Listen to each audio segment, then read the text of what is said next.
Static polymorphism, जो कि हमने पिछले लेक्चर में देखा था। पॉलीमॉर्फिज्म क्या होता है, स्टैटिक पॉलीमॉर्फिज्म क्या होता है और डायनामिक पॉलीमॉर्फिज्म क्या होता है। आज हम स्टैटिक पॉलीमॉर्फिज्म को एक बार फिर से देखेंगे और उसकी जिस दो मेथड से वो अचीव किया जा सकता है उन मेथड्स को देखेंगे, मेथड ओवरलोडिंग और मेथड ओवर राइडिंग को। तो चलें फिर स्टार्ट करते हैं। तो जैसे कि पिछले लेक्चर में हमने देखा था कि कंपाइल टाइम पॉलीमॉर्फिज्म को हम स्टैटिक पॉलीमॉर्फिज्म बताते हैं, जिसमें कंपाइल टाइम पे कंपाइलर को मेमोरी एलोकेट होती है। तो इसको हम देख लेते हैं यहाँ पर। सबसे पहले इसको अचीव करने के दो मेथड्स हैं, एक फंक्शन को ओवरराइड करके और दूसरा मेथड यहाँ पर फंक्शन को ही बोला जा रहा है, फंक्शन को ओवरराइड करके। तो सबसे पहले हम देख लेते हैं कि फंक्शन को ओवरलोड कैसे किया जा सकता है। तो इसको देख लेते हैं, मेथड ओवर राइडिंग। सबसे पहले मेथड ओवर लोडिंग को हम देख लेते हैं, फिर ओवर राइडिंग को देख लेंगे। In this method over loading the function exist in a class. Function एक क्लास में एग्जिस्ट करता है विद द सेम नेम। कुछ फंक्शंस होते हैं एक ही क्लास के अंदर जिनका नेम भी सेम होता है, उनके पैरामीटर लिस्ट डिफरेंट होते हैं और वो एक ही क्लास के अंदर यहाँ पर इसको देख लेते हैं। जैसे exist in a class, class में एग्जिस्ट करते हैं with the same name and different parameter, कि उनका नेम तो सेम होता है लेकिन उनके जो पैरामीटर्स पास किए जाते हैं उनमें वो डिफरेंट होते हैं, या फिर पैरामीटर्स का जो ऑर्डर होता है वो डिफरेंट हो सकता है। तो हम ये देख लेते हैं VS की स्क्रीन पर कि ये कैसे वर्क कर लेता है। तो सबसे पहले हम फंक्शन इस फाइल को सेव कर लेते हैं।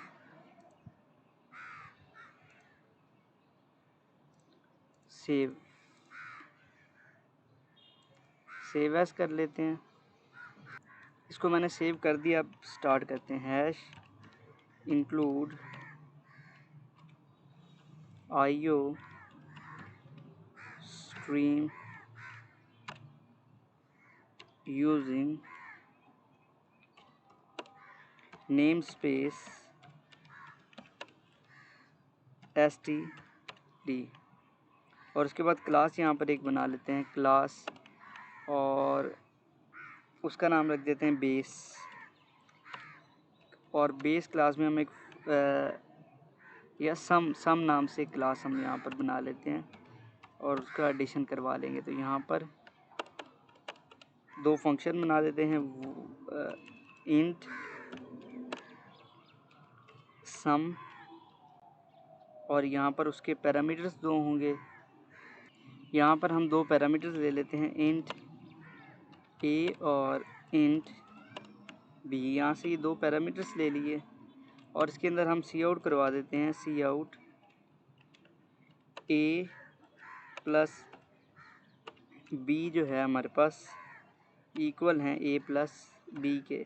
मतलब जो भी पैरामीटर्स में ए और बी पास किए जाएंगे उनका एडिशन हो जाएगा और वो बाद में शो हो जाएंगे। तो ये फंक्शन एंड हो गया। अब हम यहाँ पर फंक्शन एक बनाते हैं सेम ही नेम से और उसको डिफरेंट पैरामीटर दे लेते हैं। इंट लेट्स सपोज ए, मैंने तो ABC ही लिखा है, आप अगर नेम चेंज भी करना चाहें तो कर सकते हैं, बी, और फिर इंट सी नाम से ये आ गया। और उसके बाद यहाँ पर सी आउट करवा दे ए प्लस बी प्लस सी जो है ये हमारे पास इक्वल है ए प्लस बी और प्लस सी के, और यहाँ से एंडल। अब ये दो जो हमारे पास फंक्शन बने हैं ये सेम नेम है इनका, लेकिन इनके जो पैरामीटर्स, इसमें दो पैरामीटर्स है, इसमें तीन पैरामीटर्स हैं। तो दो फंक्शन बना दिया हम। अब ओवरलोड करते हैं। तो यहाँ पर मेन में आ जाते हैं, इंट मेन, और मेन में यहाँ पर सम नाम से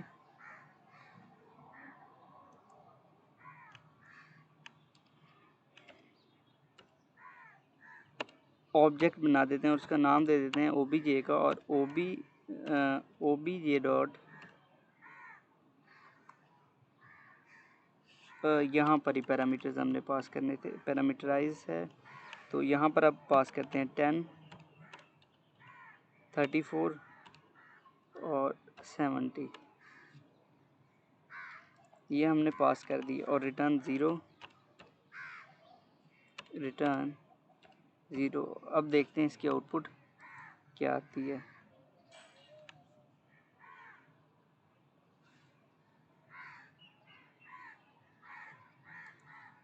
यहाँ पर कुछ एरर अगर हो गए हैं तो उनको हम पहले सॉल्व कर लेते हैं। यहाँ से इसका नाम और फंक्शन का नाम सेम है तो इसको एडिशन कर देते हैं, और उसके बाद यहाँ पर इसको पब्लिक नहीं किया हुआ, पब्लिक कर देते हैं। और उसके बाद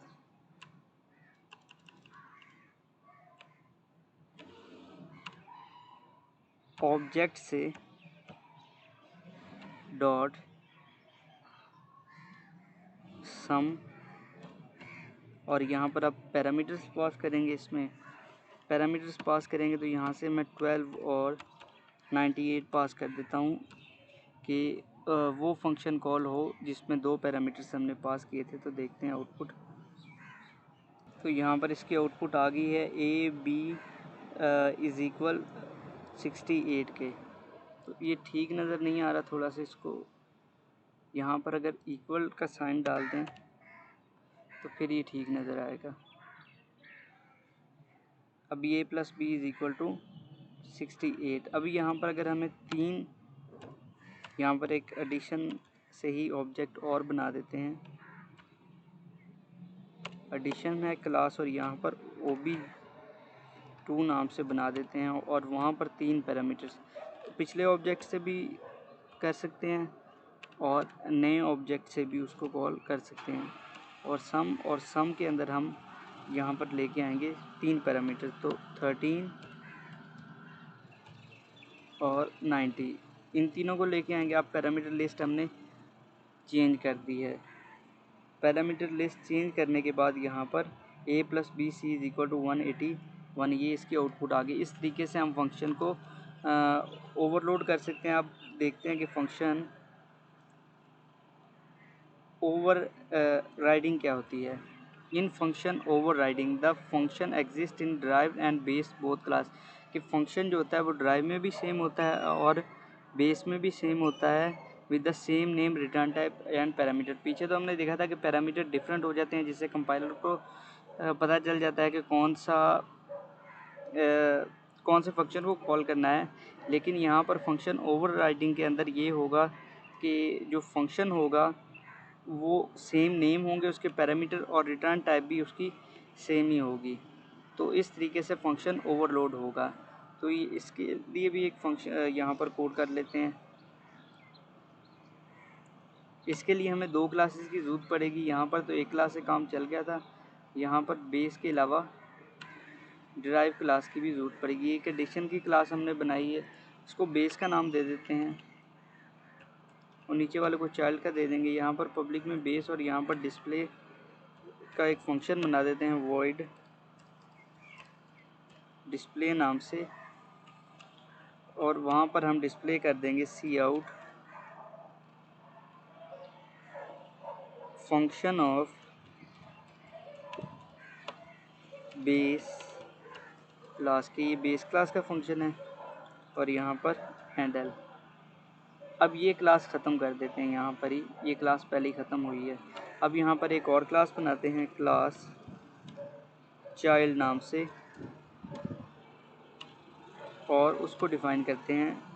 यहाँ से पब्लिक में एक फंक्शन हम बनाएंगे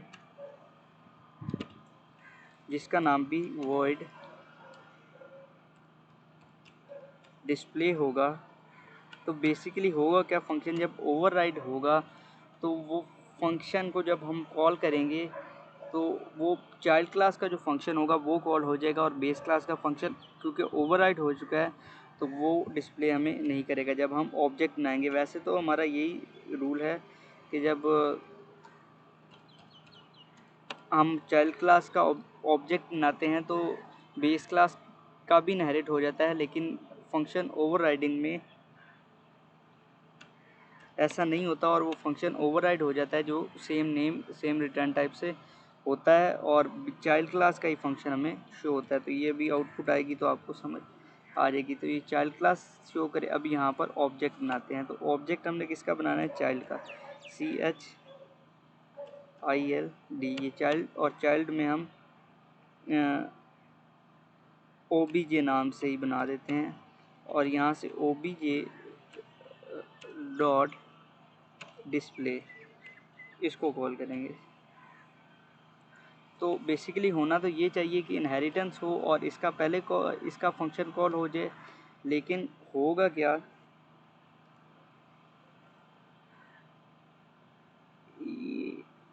इसको रन में कर देता हूँ। शायद यहाँ पर सेमीकोलन नहीं था, इस वजह से ये रन नहीं था हो रहा। अब मैं दोबारा रन करता हूँ तो ये देखिए चाइल्ड क्लास उसने हमें आउटपुट में शो करा दिया। तो बेसिकली ये फंक्शन जो हमने ये बनाया था यही नीचे आके ओवरराइड हो गया है। और अगर हमें पेरेंट क्लास का फंक्शन चाहिए तो हमें स्कोप रेजोल्यूशन ऑपरेटर का यूज़ करना पड़ेगा, जिसको वो पिछले लेक्चर्स में हम कवर कर चुके हैं।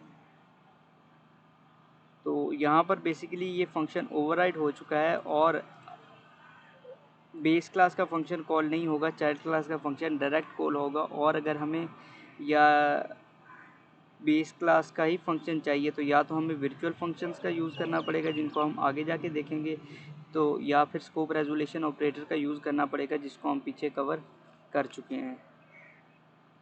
Thank you for watching.